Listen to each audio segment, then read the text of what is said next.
I have a lot of mentors and special people in my life. And when you ask that question, the first thing that comes to my mind is me being 14 years old and experiencing my first family death. And my dad said to me, remember what got you here, look forward to where you'll go, but live for this moment. And the present is the best present.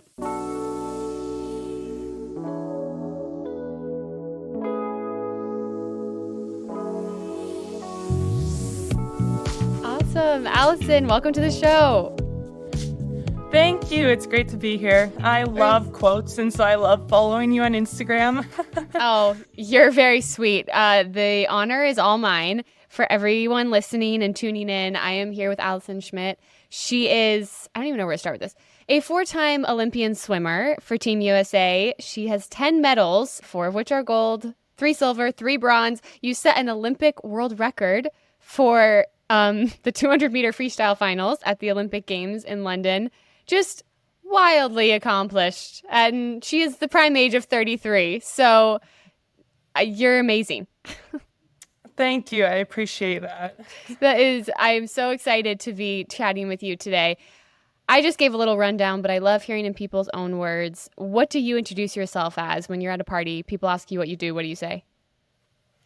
Oh, that's a good question because it depends on my mood. I mean, there's definitely times that I have said I'm a plumber and have got lots of questions about it. And I'm like, I really know nothing about this profession. And I have a lot of respect for that profession, but I don't know much about it. But I have definitely gone that route to the extreme of my Uber driver took me the long way around in Australia to make sure I could see the sewer systems. Oh my gosh. Um, Is there a that, reason you say you're a plumber? no, I feel like that's not really a career that you see a lot of females in. And if I'm like dressed up and coming from a talk, because I do some motivational speaking, especially on mental health, they'll be like, what are you doing? And the stories just be creative, you know? I love it. It's the shock factor. Well, I'm Yeah. sure you'd be a great plumber if that's what you decided. If you decided on a career shift at any point. The real story I am a professional swimmer who is very passionate about mental health, and I just completed my master's in social work. So I want to go So amazing. into a career of helping athletes. I don't know exactly what that looks like right now, but I really am interested in the grieving aspect of it, especially coming back from injury or going into retirement. I love that. Well, that's a perfect segue. I definitely wanted to talk about that. I've been so inspired by the work you've done in the mental health sphere. And I would think everyone would love just a little bit of background of how you got to your career in swimming and then kind of your journey with mental health as you got more into professional swimming. That's a funny story. We were speaking about this a little bit before we started, but swimming is the only sport that is a life skill. And my parents put all 5 of us kids in some lessons so that we just knew how to survive in the water. We went to the Outer Banks every year since I've been born, still continue that tradition today at 33. And I'm so grateful that we are all water safe, and I preach for that water safety in everyone. But I kind of fell into the sport of swimming at age 10. I was 9, almost 10 years old. I was the kid that went into everything. Being a middle child, I went to every sport possible. And my parents said that as long as we got good grades, went to church, and did an instrument, which we all did piano, we could pick any sport we wanted and do as many sports as we wanted that we had time for. So my older sister, who's 3 years older than me, too, she did not like ball sports, and so she swam. And I, of course, was the kid that went to everything and said, well, I'm going to swim too. And I hated swim team. I would go 3 times a week. Soccer was my number one sport. Mia Hamm was my idol. I had everything Mia Hamm, from Barbie dolls to her signed soccer ball. For everything was Mia Hamm, and no one could touch anything of my Mia Hamm stuff. Um, so I'd split my time between soccer and swimming, and I didn't make the soccer team, the travel team I want to make at 12 years old, which allowed me to decide that I was gonna stop soccer and just focus fully on swimming. And that's when I decided that I was gonna focus on swimming and ended up falling in love with the sport. And here we are at 33 years old, still in the sport. That worked out well for you, not making the soccer team. Yes. I actually saw the soccer coach that had cut me from the team, and he was my sister's soccer coach a few years later. My little sister's soccer coach a few years later, but I saw him in the Oh my grocery gosh. store maybe 5 years ago, and I went up to him and I was like, "Hey, Rodrigo, thanks for cutting me from the soccer team." That is a beautiful lesson in itself. When one door closes, another one opens. Allison is living proof. So, how has your journey been then on the USA team, on the Olympic team? What has that been like for you? Like any journey, there's ups and downs to all of it, no matter where you are in life, what your career is, what your profession is. There's ups and downs, and we all experience it.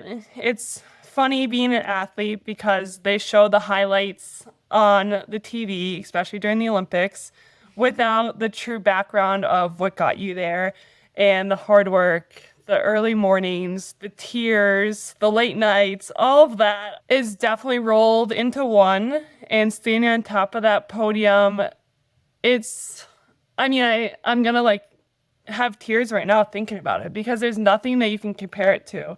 And it's not just you standing on that podium, but it's looking forward, seeing the flag, hearing the national anthem, thinking about your country, everyone that's back home cheering for you. I remember looking to my right side, seeing my whole family cheering for me. I'm looking to my left side and seeing all my teammates cheering for me. And that, to me, describes how you need a whole team and a whole support system to get through this life. And even when you get to those goals, it's not just you accomplishing that, but the sacrifices from yourself and your whole support team that got you there. I love that. That in itself could be your best advice, but it moves me to my next question, which is, so throughout this entire career you've had coaches and mentors and, like you said, an entire village of people helping you along. From everything that those people have said, what do you think you would say is the best advice that you've ever gotten? Oh, that's a good one. Like you said, I have a lot of mentors and special people in my life. And when you ask that question, the first thing that comes to my mind is me being 14 years old and experiencing my first family death. And my dad saying, and I'm gonna cry again. That's You're getting me okay. emotional on Crying this is one. good.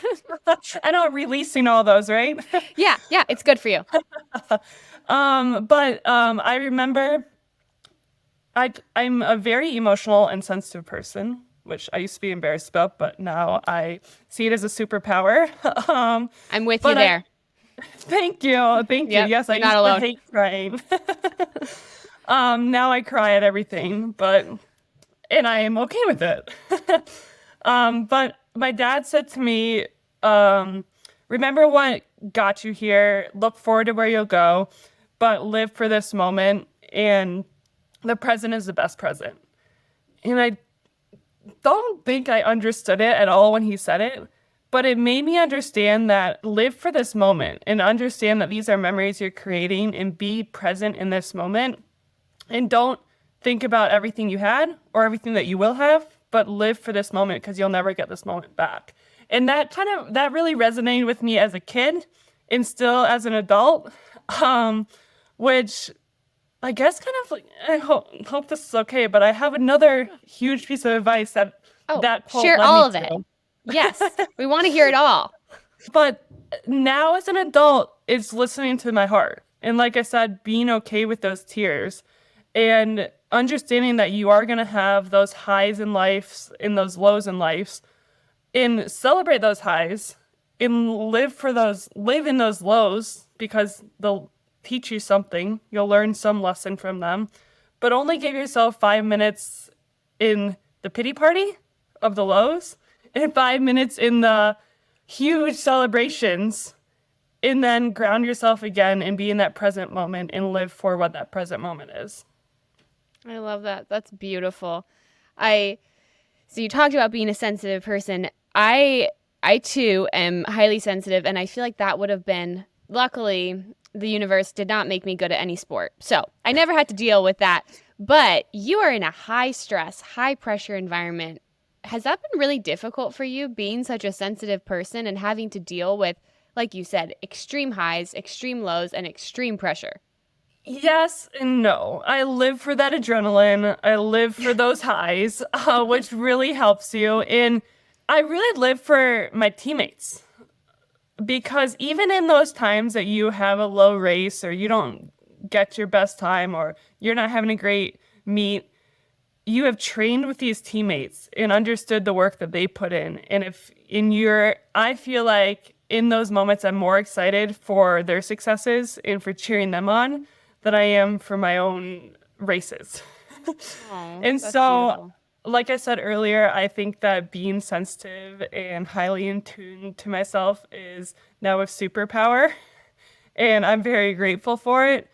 And I've definitely felt those highs and I've definitely felt those lows, but I would not change my life journey and be any other thing than a athlete. I love it. I love that. Do you, I always wonder, okay, so we love quotes over here, we love sayings. Do you have quotes or sayings that you repeat to yourself before big races, before a big Olympic game? So, again, as a little kid, I loved the quote, "Don't let the fear of striking out keep you from playing the game." Did you get that from a Cinderella story? Yes! I agree.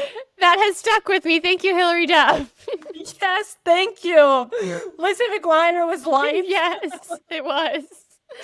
I feel that very deeply. Yes, It's such a good one, though. And I didn't Oh even my realize it gosh. when it peels off the wall and you like it reveals the quote. Oh, iconic. Yes. Oh my gosh, it gets me every single time. Every And time. actually, have you ever seen Ted Lasso? Yes, of course. So another quote that really sticks in my mind now is, "Be curious and not judgmental." Yeah, such And a good one. well, I heard that last week because I've been rewatching Ted Lasso, and I was like, It's so good. this is going to be my background on my phone, because this is life. This is Yeah. exactly what I want to be like in life. And this is how I think everyone should be. Stop being Yeah. judgmental and be curious on someone else's story. Yeah. No, I love both of those. So with the Hillary Duff quote, how has that one stood out to you? That's like very apropos, I feel like, to what you do as a career. Yeah, okay, so as a kid, I would always research quotes, and I think it's a Babe Ruth quote. Is it a Babe Ruth quote? I believe it. And Yeah, I yeah, think it was. Yeah. So, no one's gonna fact check you. but to me, that was just, do your best in that day. Do your best in that moment. Whatever happens, happens. But if you don't do anything, then you're really going to strike out. Yeah. And that's what that means to me. Yeah. I mean, I think the fear of failure keeps a lot of people back. And I think a lot of people who maybe could get themselves one day to the Olympics never will, because, like you said, there's so many lows that you have to fight through. Have there been like specific instances in your career thus far that have been so low where you were like, I'm going to quit? Like, I'm not doing this anymore.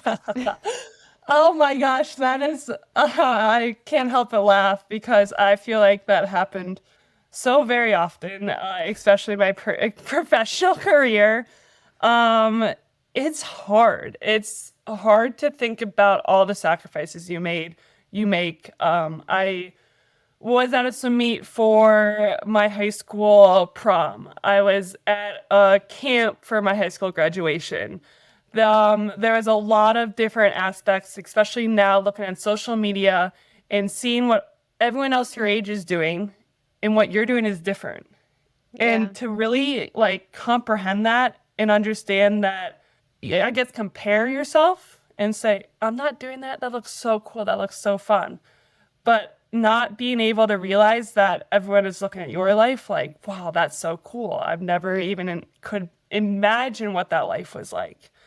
So there was definitely a lot of during my 20s that I looked at social media and was like, I could be doing this. I could be on vacation instead of swim camp. I could be Instead doing of this and winning that. gold medals. No, but it's funny. It's all relative. Like the Mhm. grass always looks greener.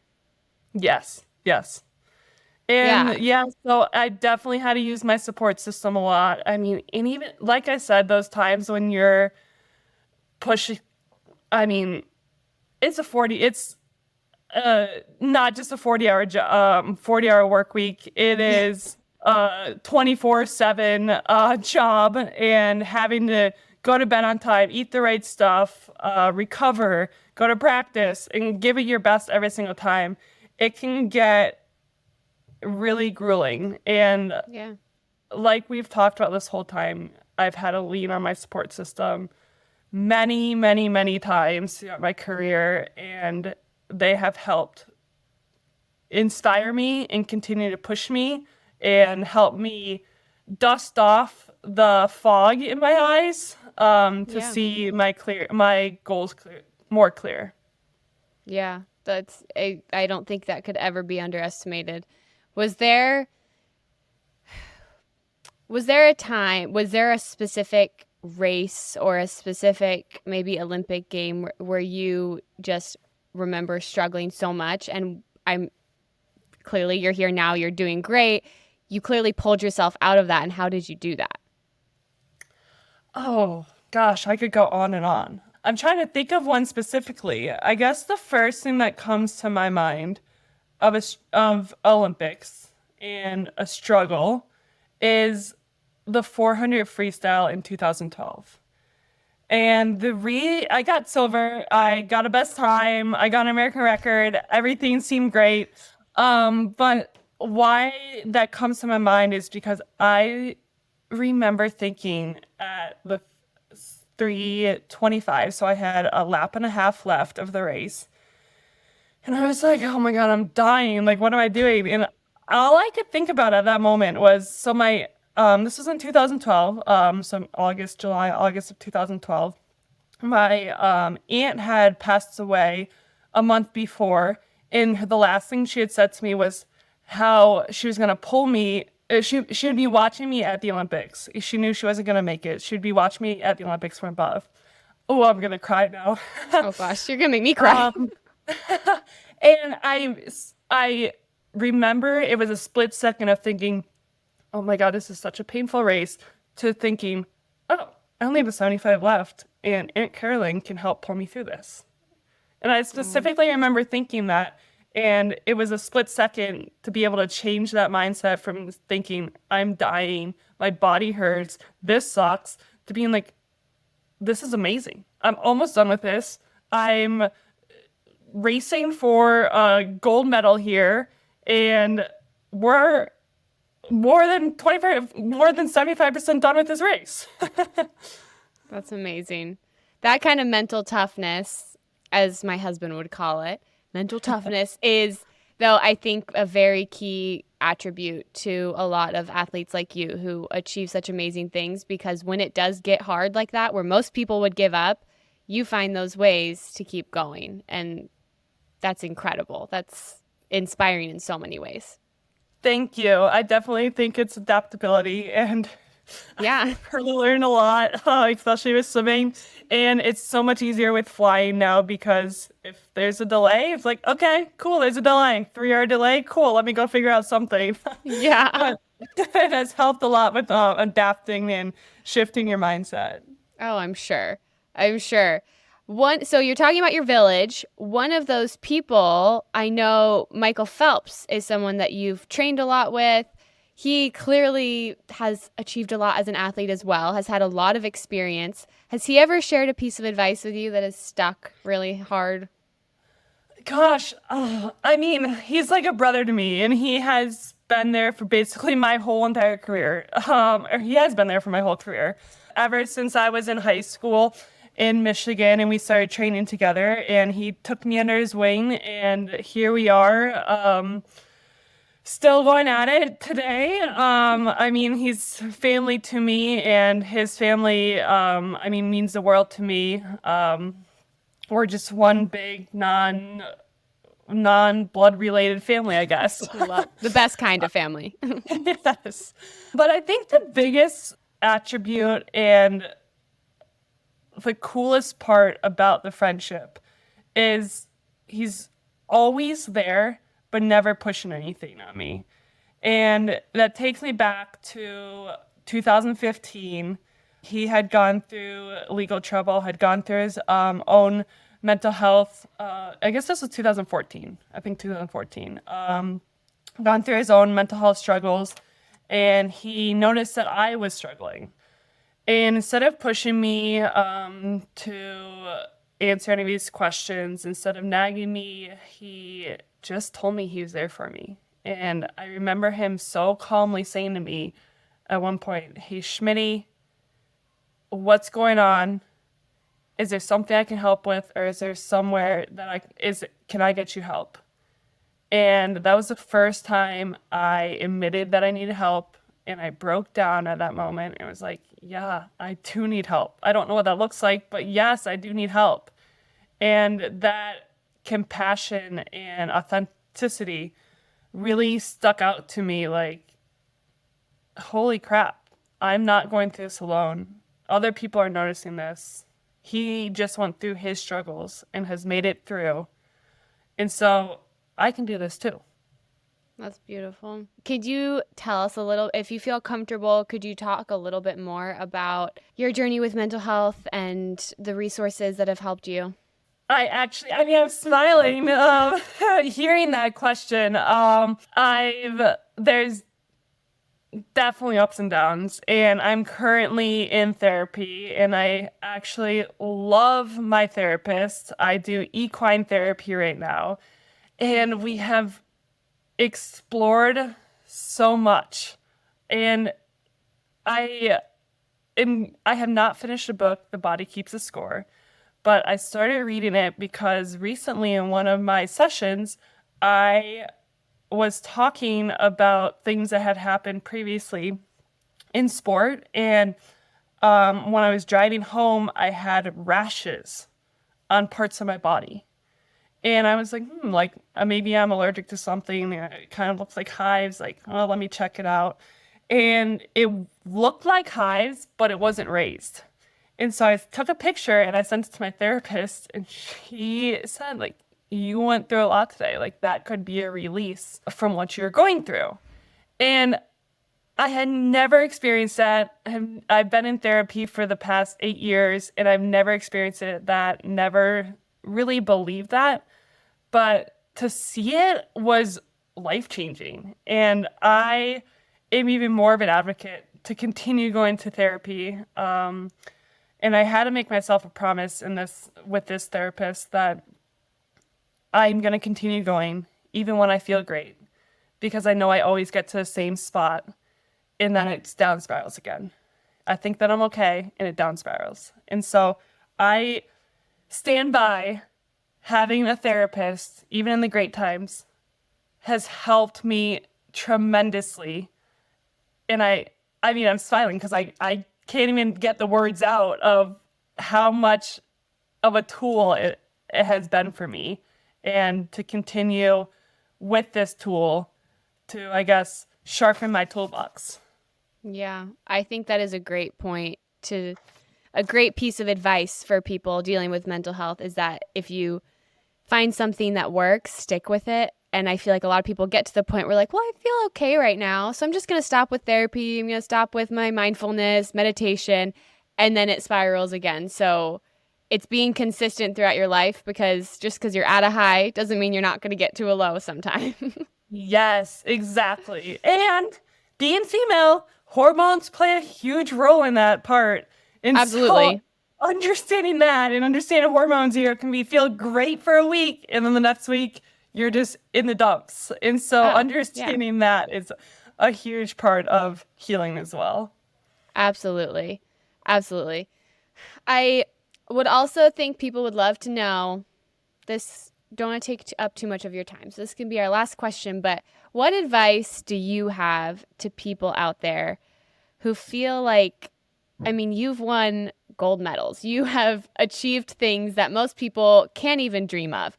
But everyone has a dream, and a lot of people think that their dreams are just too big. Like there's no way that they could make it there. And I'm sure you felt like that a lot of times throughout your journey.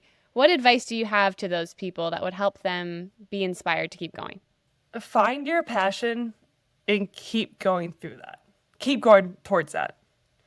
So find that passion, keep going towards that, and you will be successful. Yes, there will be a lot of roadblocks. Yes, there will be obstacles. But if that is your true passion, listen to your heart and you will be successful. Beautifully said. Eloquent, wonderful. Thank you. I'm kind of like impressed that I made that up on the No, spot. I'm impressed too. That was good. That was very deep. I mean, I think a book maybe should be in the works or something. I mean, maybe it already is. And that moves me to the final point, is that where can we follow you? Where can we keep up with your work? Are we expecting a 2024 Olympic situation? Not expecting 2024, but I would love to be in 2024 with athletes and helping them on the mental side. Love it. So I would love to be in 2024, but not as an athlete. I mean, I wish I could be an athlete until I'm 150 years old at the Olympics, but I don't think that Like you my said, body like that. yes, the body keeps score, and sometimes Yes. the score is telling you to rest. Yes. But all my social media pages are AR Schmitty. So ARSCHMITTY. And that's all my social media pages. Awesome. Well, I'm very much so looking forward to seeing all the good you do as a social worker. That's amazing. And in the mental health sphere. And just as a human, you're amazing. You've inspired so many people, and you've inspired all of us here today. So thank you for joining us. Thank you so much. And thank you for inspiring and being such a positive influence in this world. That's very nice. I appreciate it. And to all of our listeners, thank you so much for listening to The Shift.